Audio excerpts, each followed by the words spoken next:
Wrestling fans around the corner, around the world, I'm Dan Marty. And I'm John Cena Sr. It is the month of December. The holidays are here. I can hear the jingle bells ringing. We'll be back with a fabulous Friday installment of Wrestling Insiders.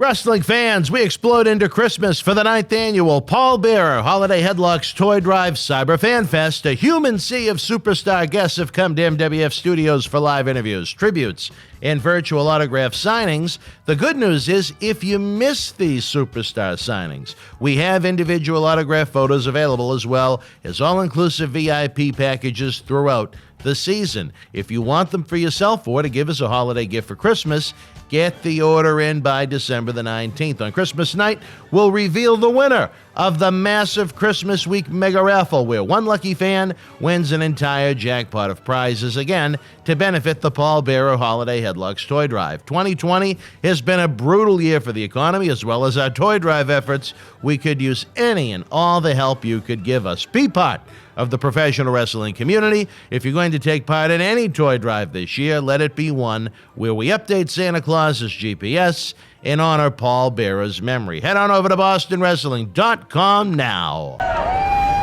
This is Mick Foley. This is Harley Race. This is Shelton Benjamin. This is Mr. Wonderful Paul Orndorff. This is the Monster Abyss. And this is Daniel Bryan. This is JBL, and you're watching the MWF. Be there live.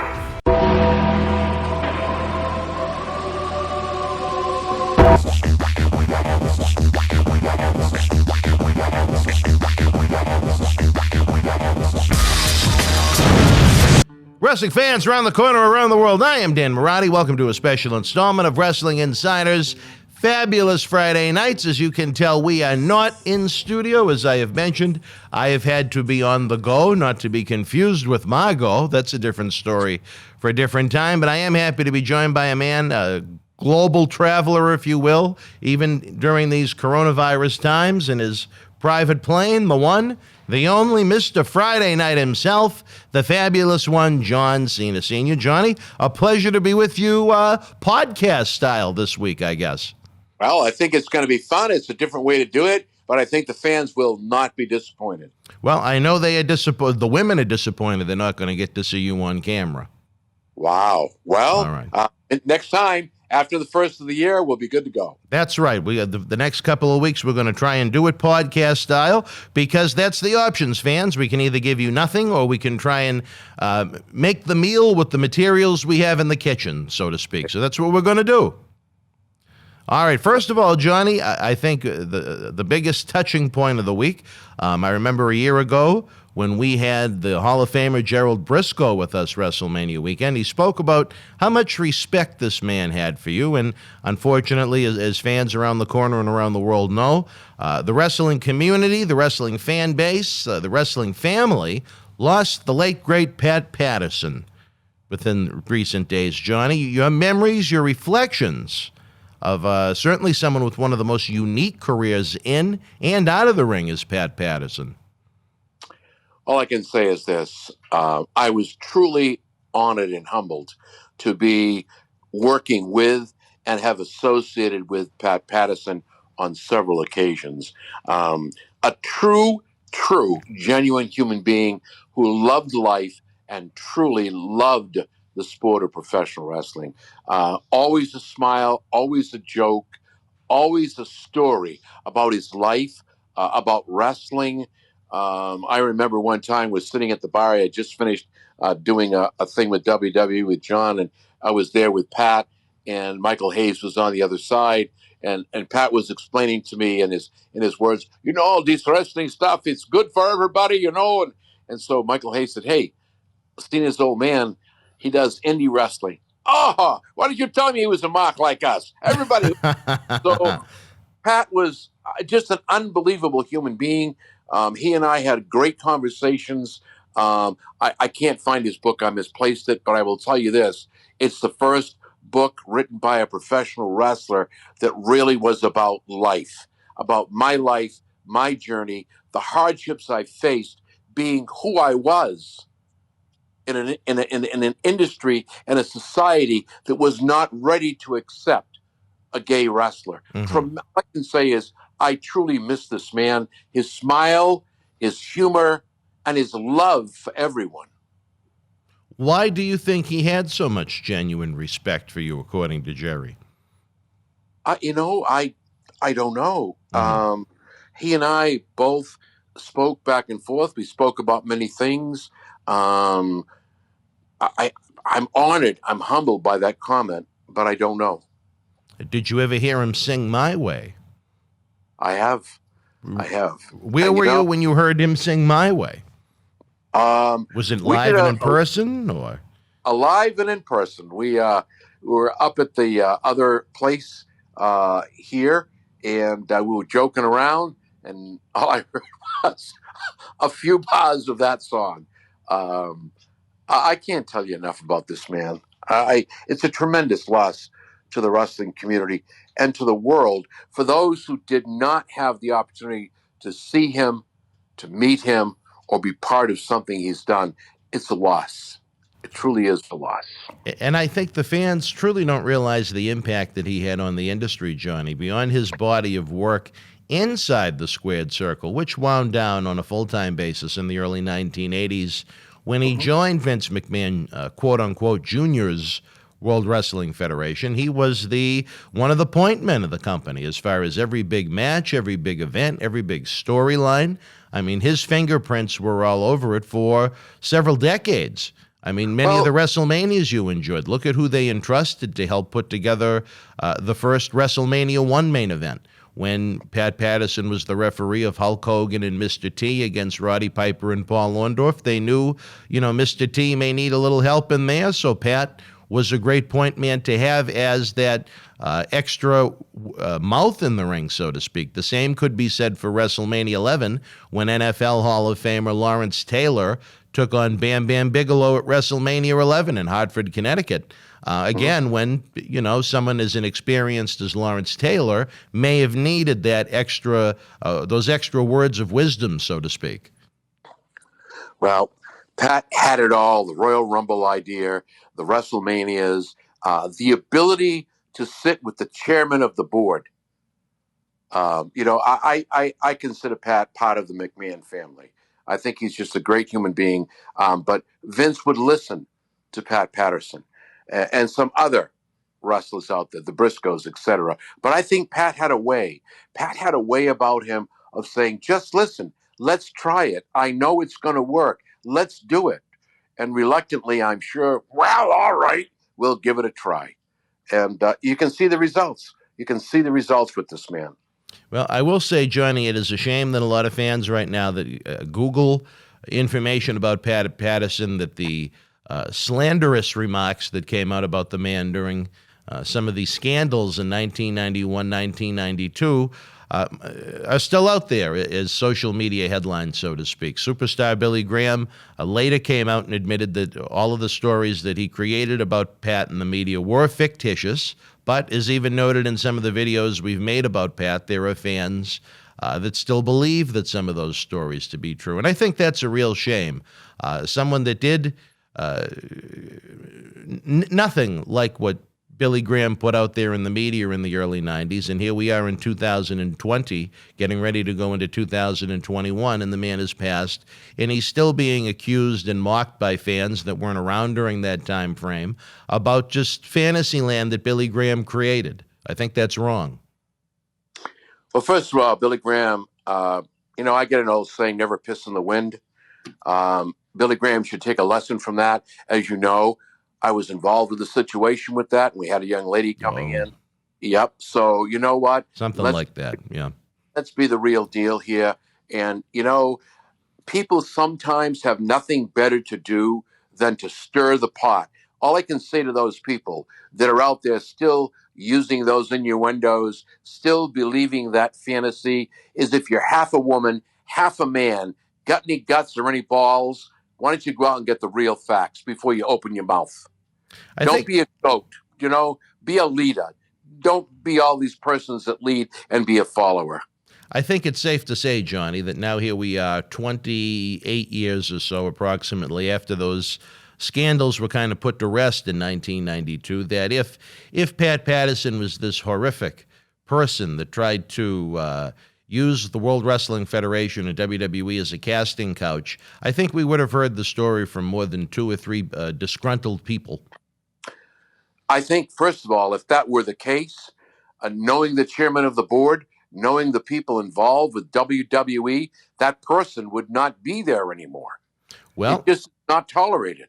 I think it's very simple. If you look back at that time frame when those scandals broke out, when you had Terry Garvin and Mel Phillips involved, known as the Cream Team, they were ex-nayed from the company. When these reports came out and appeared there was some validity to it, have you seen Terry Garvin and Mel Phillips in the WWF since the spring of 1992? No, you have not. And have you seen Pat Patterson? Always. Well, to me, there you go. I think that right there tells the end of Billy Graham's land of make-believe story. And I know Billy Graham has had some skin cancer issues, so we certainly wish Billy the best. Absolutely. Hopefully not giving him too much time to get creative, I guess maybe is the PC way to put it. Well, let's hope a great person like Billy Graham, who was an outstanding athlete, understood the business, I hope he gets his thing together and really starts putting it out there the way it really is, not the way he wants to paint the picture to disillusion or to ruin somebody's reputation. And, as a side note, not to get away from Pat Patterson, but, we both got to know Billy fairly well. I think he's such a fountain of wisdom and has experienced so much, not just in wrestling, but with his health battles in life. I think his stories of reality could actually help a lot of people and interest a lot of people. I would concur and agree with that 100%. He's missing the boat. Yeah, he has so really much to offer, so much to give, because there are times when Billy Graham was going to be counted out, and he showed through hope and tenacity and the ability to fight how he survived. What a motivational speech that is. Yeah, but sometimes he just gets in those zones and he thrives on the negativity. I think a lot of it's resentment that he's never made that big WWE money. I know you're not much of a Facebook guy, but if you read his ramblings when he gets angry, I think that's what it comes down to is jealousy. He never saw those big. I'm sure he saw a couple of low 6-figure years, but nothing like what the top guys of today are making. And you know what? You can't go back in time. You can try and make do with what you can. We know, despite whatever, again, some of the internet experts may say, that Vince McMahon can be a very generous person to those that need a helping hand at times. He can be very generous to those that he feel can still contribute. Well, I only have one thing to say about your first part of the comment. When you got in the car, you knew the fee and you knew what it was going to return to you when you got in. If you didn't want to take the ride, then get out of the car. All right. I mean, he was star power. He was a draw. He was great at what he did. It's like people with jobs that say, oh, well, I don't get paid enough. Well, wait a second. Excuse me. You knew what the job was when you took it. You knew what it paid, and you knew where you could go and how far you could go with it. Don't cry on my shoulder. The times were different. It's a whole new era. Let's not go backwards. As I always say to people, don't look backwards and don't go backwards, because that's not the direction you're headed in. We're going forward. Cry all you want, but you knew where you were, you knew what you were and what you were being paid and what was to be expected. Enough said.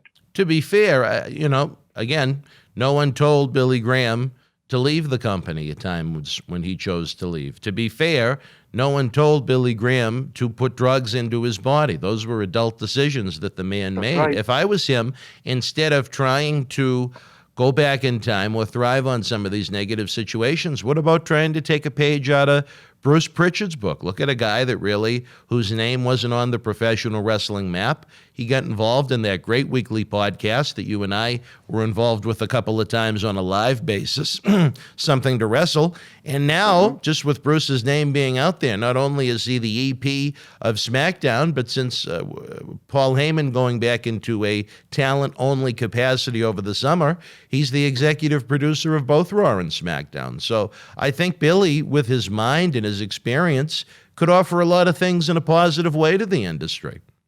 Well, instead of being negative like he is many times, there are a lot of young people out there who could use his influence, his stories about success and failure to help them go forward and not make those mistakes. You know what? I'm going right back to Pat Patterson.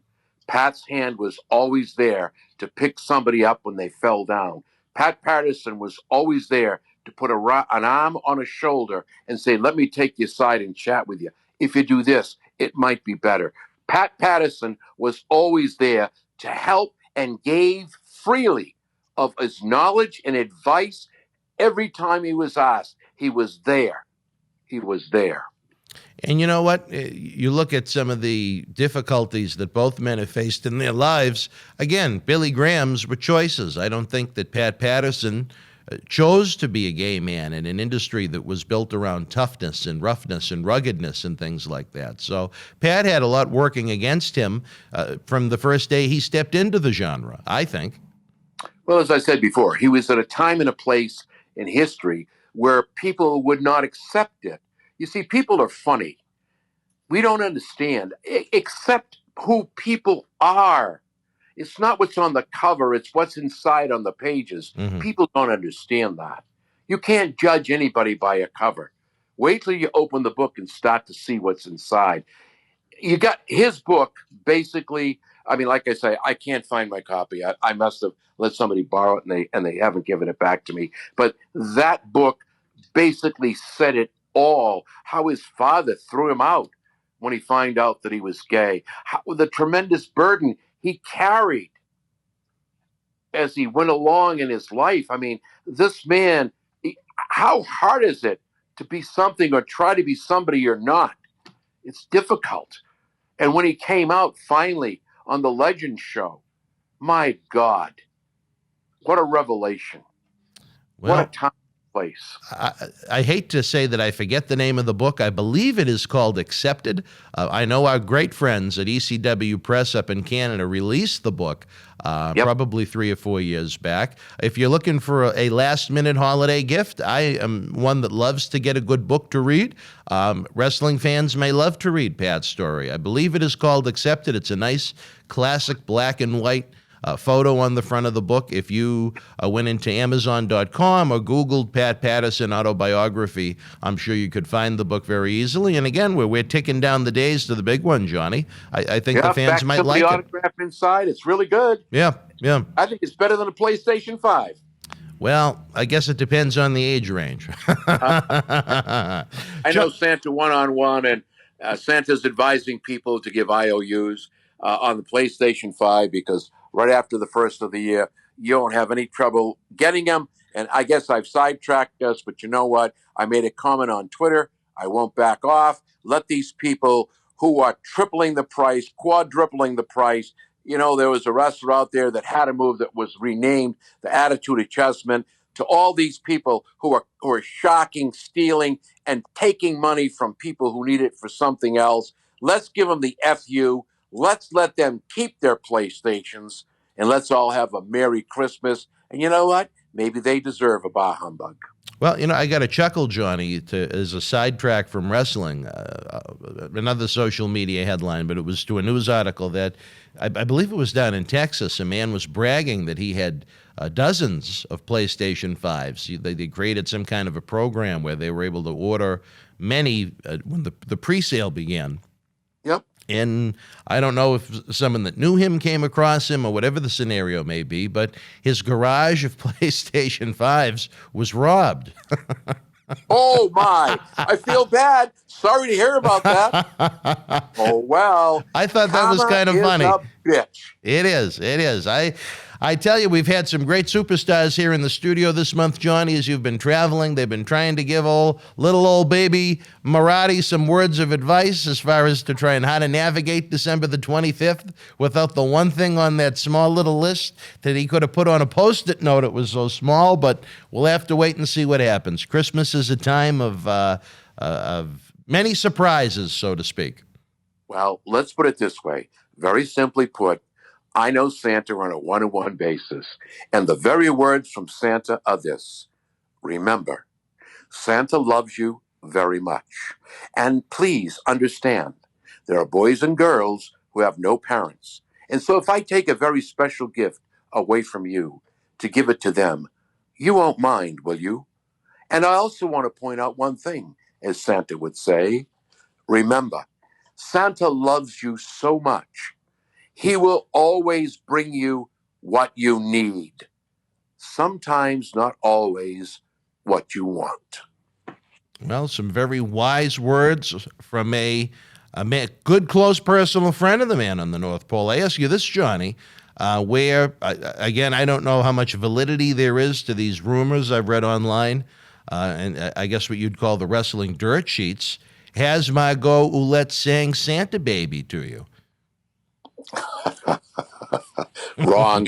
Margot is a thing gone. Never knew her. Never heard of her. Goodbye. Well, she's on Ms. and Mrs. each and every Thursday night on the USA Network, following the Jackal's favorite reality show, Chrisley Knows Best. But unfortunately, the Jackal won't be with us this year for Christmas.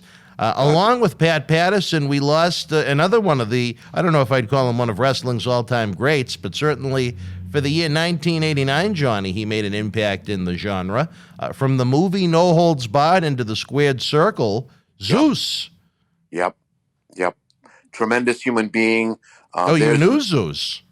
Yeah, but he had a lot going, an awful lot. Yeah. That man. Where's my bicycle?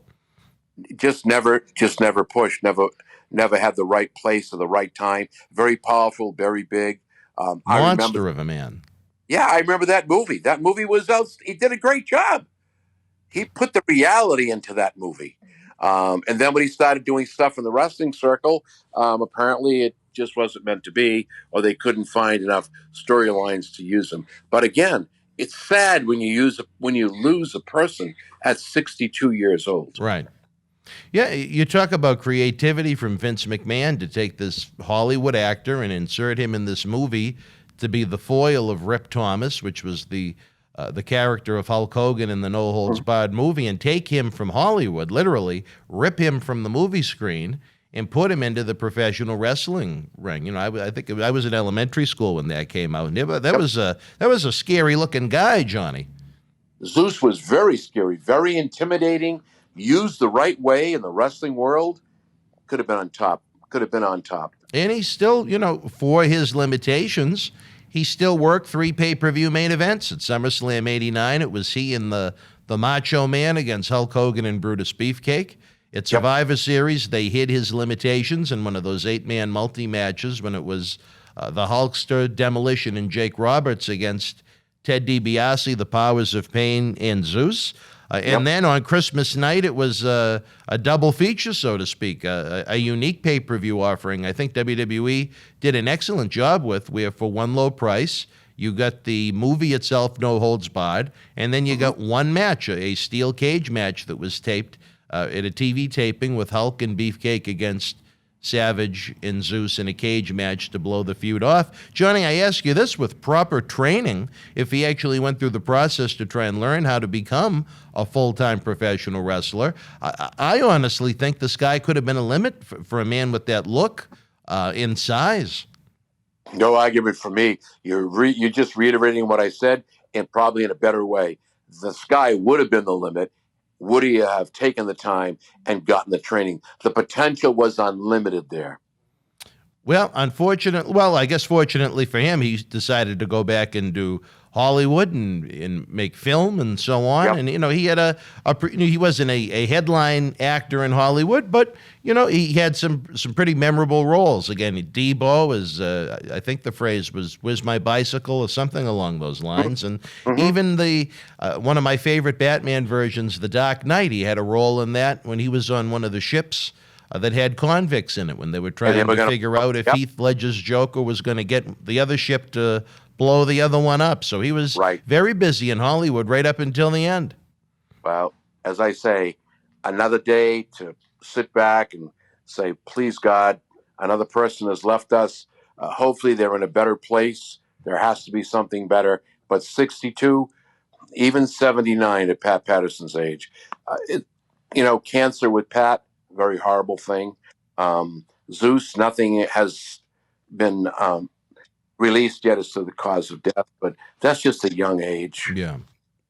Do you have a favorite Zeus movie, Johnny? No, I think No. everything he did was good. I mean, that thing with Batman was outstanding. I think the thing with Hulk Hogan was just, he made it so believable. Yeah.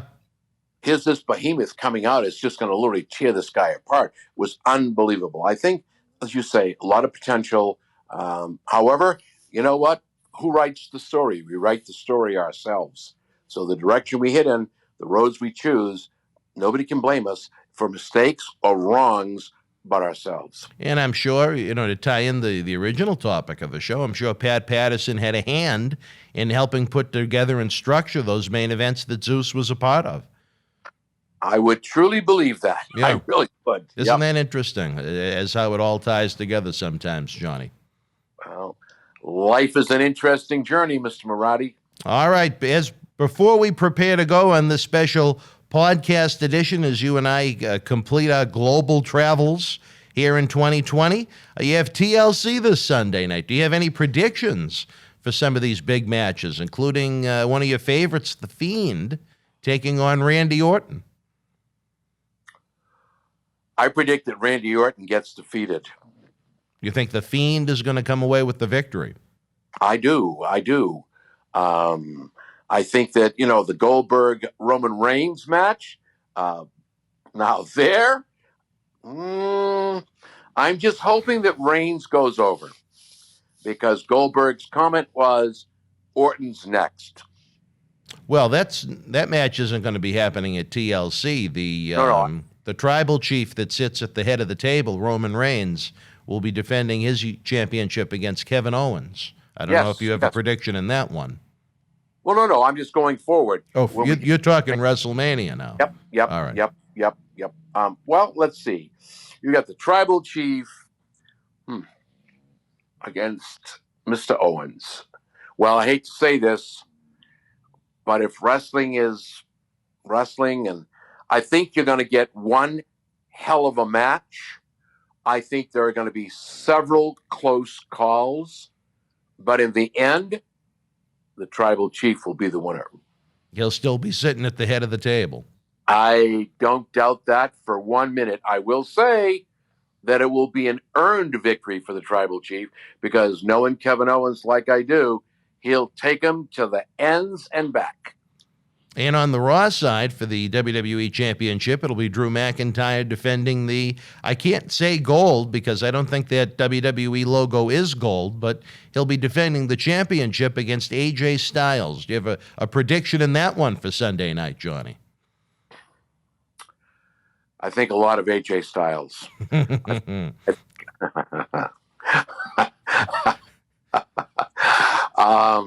My prediction is, I think it's Drew McIntyre is going to probably shred him up.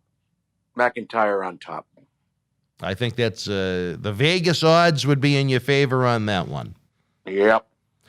I think there reaches a point in your career where we'll see. We have been wrong before. You very seldom, though. Well, no, I wouldn't say that. All right. We'll see what happens. All right, wrestling fans, we're going to wrap up this episode. Johnny and we are going to be back in 7 days on the big one itself to try and bring you a little holiday cheer. Don't forget, the 9th annual Paul Bearer Holiday Headlocks Toy Drive Cyber Fan Fest continues through the big day. It's a great chance to honor the memory of Paul Bearer, as well as help Santa Claus update his GPS so he can find every kid's home in just 6 nights, Johnny. 6 nights away. Well, Santa has the magic keys. Santa has the magic and the ability to bring what Christmas is really all about. And it's not the presents under the trees. It's not the flickering lights. Because this year, as I heard Santa say, even though they say the masks will create a distance, they actually are creating a closeness. Because now we're one. The families are one together. And I hope all the families will give and open the greatest gift of all, the one that can't be wrapped, the one that can't be torn apart, the one that isn't worth $1,900. It's the one that's given from the heart. Love. Love. And you can't put a price tag on that, even on eBay. Absolutely not. And eBay, for all those people out there who are scalping, and for the foolish people who are paying those prices, because as I said to someone the other day, the success of the scalpers depends upon the idiots who pay the prices to get these foolish things for their children, which will be available after the first of the year in unlimited quantities. Why? Are you afraid to leave a note to your son or daughter that says, I promise I owe you a PlayStation 5 after January or February? Like you say, the guy with the garage, I feel so bad they took all your PlayStation 5s. For these guys that set up these bots so people like you and I can't get a PlayStation 5, people that pay other people to go buy them so they can sell them for 3, 4, 5 times the amount. Merry Christmas.